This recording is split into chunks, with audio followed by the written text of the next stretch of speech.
اگر انسان جو ہے وہ بادشاہ ہو لیکن وہ انسان خوددار نہ ہو تو اس کی جو ہے وہ شاہی کسی کام کی نہیں ہے. تو یہ اللہ تعالیٰ ہی انسان کو دیتا ہے سب کچھ. میں اس کے بارے میں میرے پاس الفاظ نہیں کہ میں ہاں جہاں تک آپ کا سوال ہے کہ جی نظر، میں نے کبھی بھی زہیب نظر کی وجہ سے اللہ سے شکوہ نہیں کیا کہ اللہ تو نے مجھے نظر نہیں دی. میں 25 سال کا ہو گیا ہوں، لیکن اللہ کا شکر ہے کہ اس عمر میں بھی میں اپنے رب کی رضا پہ راضی ہوں. میں کہتا ہوں میرے مالک نے جس رضا پہ مجھے رکھا ہے میں اسی رضا پہ راضی ہوں. وہ جو چاہے کر سکتا ہے. اچھا یہ بتائیے گا کہ کیسے جج کرتے ہیں لوگوں کو ان کی پسند کے مطابق پر جو خوشبو ہے وہ دے دیتے ہیں، ریفر کر دیتے ہیں، یہ سارا سلسلہ کیسے بنتا ہے؟ یہ ایسے ہوتا ہے کہ یہ کچھ میں کچھ میرے استاد محترم کی خدمات مجھے حاصل تھیں، اور سب سے بڑی بات کہ جب اچھے استاد کی دعائیں آپ کے ساتھ ہوتی ہیں، اور سیکنڈ یہ ہے کہ اللہ کی مدد بھی میرے ساتھ شامل حال. سب سے پہلے اللہ کی مدد اور اس کے بعد سر کی دعائیں میرے ساتھ ہیں. تو انہوں نے میرے لیے دعا مطلب مجھے دعا بھی دیتے تھے اور مجھے ٹرین بھی کیا انہوں نے کہ اس کے بعد ساتھ ساتھ ان کے بیٹے کی خدمات بھی حاصل کی گئی، جس کے لیے میں ان کا شکریہ ادا کرتا ہوں کہ انہوں نے مجھے اپنے بیٹے کی خدمات حاصل کی میرے اس کام کو بڑھانے کے لیے. تو الحمدللہ یہ کہ میں نے جتنے بھی لوگوں کو خوشبو ریکمنڈ کی ہے اللہ کا شکر ہے کہ ان کو پسند آتی ہے، اور وہ کبھی بھی میرے جو کسٹمر ہیں انہوں نے یہ نہیں کہا کہ آپ نے مجھے غلط خوشبو ریکمنڈ کی ہے. جی اچھا دیکھنے والوں کے لیے کیا پیغام دیں گے؟ اتنی ہمت، اتنا جذبہ آپ میں ہے تو کچھ ان کو بھی کچھ باتیں ان کے لیے دیکھنے والوں کے لیے میرا یہی پیغام ہے کہ بھائی آپ اگر پریشان ہیں حالات کی سنگینی کی وجہ سے، مطلب پریشان ہیں کہ جی ہم کچھ نہیں کر سکتے، آپ کچھ نہ کچھ کریں گے تو آپ کو اللہ تعالیٰ بھی آپ کی جو ہے وہ محنت کو پھل لگائیں گے. اب ہمیشہ آپ پانی پینے خود جاتے ہیں، پانی آپ کے پاس نہیں آتا. میں ان الفاظ پہ ہی اپنی بات کا اختتام کروں گا. بہت شکریہ جی. ناظرین ہمارے ساتھ خدا بخش صاحب موجود تھے. آنکھوں کی بصارت نہیں ہے لیکن اس کے باوجود جو ہے جذبہ ان میں پایا جاتا ہے، اور اپنی جو خودداری کی بات انہوں نے کی وہ باقی دیدنی ہے. اور اس عمر میں جو ہے کہتے ہیں کہ آج تک خدا سے ہی شکوہ نہیں کیا کہ اس نے بصارت نہیں دی، لیکن اس کے ساتھ ساتھ وہ اپنی جو فیملی ہے اس کو بھی سپورٹ کرتے ہیں اور اپنے اخراجات جو ہے وہ خود اٹھاتے ہیں.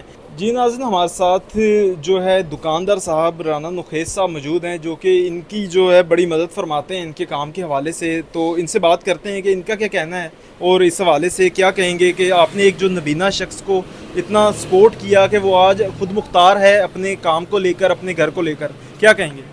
جی بسم اللہ الرحمن الرحیم.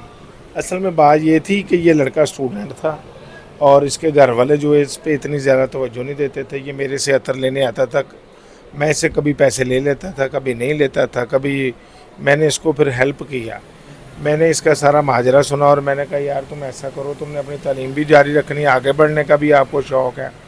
تو ہمارا ایک برانڈ ہے، آپ گوگل پر بھی سرچ کریں گے نا تو اس کا ٹک ٹاک بھی بڑا مشہور ہے، KM خوشبو مدینہ. تو میں نے ان کو کہا کہ آپ مارکیٹوں میں چلے جایا کریں تو KM خوشبو مدینہ کی جو خوشبوئیں ہیں وہ فروخت کیا کریں. تو جیسے ہی یہ مارکیٹ میں گئے ہیں تو لوگوں نے ایک تو ان کے یہ کہہ لیں مزدوری کی وجہ سے، دوسرا انہوں نے کہا خوشبو مدینہ کی خوشبوئیں بڑی مشہور ہیں تو لوگوں نے ان سے پرچیز کر لیا. ان کی زیادہ محنت نہیں آئی. تو ابھی یہ معاملہ ہے کہ اس کے اپنی شادی بھی کروا لی ہے، وہ بھی لڑکی نابینی ہے تو ان کے پاس گھر نہیں ہے. اگر ہو سکتا ہے گورنمنٹ پنجاب ان پہ مہربانی کرے، ان کو کوئی گھر دے دیں. فی الوقت یہ کرائے پہ رہتے ہیں جنگ روڈ پہ، تو کرایہ بڑی مشکل سے دیتے ہیں. پھر اوپر سے یہ دو کہہ لیں میاں بیوی ہو گئے تو ان کی ہیلپ کی جائے. اچھا بھائی مجھے یہ بتائیے گا کہ مخیر حضرات کے لیے کیا پیغام دیں گے کہ وہ خود بھی اس طرح سے بڑھ چڑھ کر لوگوں کی جو ہے وہ مدد کے لیے آگے ہوں؟ جی میں پیارے بھائی مخیر حضرات کے لیے یہ پیغام دے رہا ہوں کہ مارکیٹ میں بہت سارے کام ہیں، کوشش کریں. تو میں نے دیکھا ہے ایک لڑکے کو، میں بڑا دل خوش ہوا، مجھے چاہیے نہیں تھی وہ چیز جو میں نے اس سے خرید لی. وہ شاپر بیگ بیچ رہا تھا تو وہ میں ایسے ایک ریڈی سے فروٹ خرید رہا تھا، وہ آ گیا تو وہ دکان ریڈی والے نے لیے، اس کو پیسے دے دیے. تو میں نے اس کو آواز دی، میں نے کہا بات سنیں. میں نے کہا 1 کلو شاپر مجھے بھی چاہیے. میں نے 2-3 سائز لے لیے تو میں نے اس کی ہیلپ کی. ابھی جو مخیر حضرات ہیں وہ بسکٹ بھی بیچتے ہیں، وہ کہہ لیں کہ پینسلیں ہوتی ہیں، پوائنٹر ہوتے ہیں، تو وہ بھی فروخت کرتے ہیں, تو لوگ ان کے ساتھ تعاون کرتے ہیں اور خوش ہوتے ہیں کہ یہ مانگنے کی بجائے.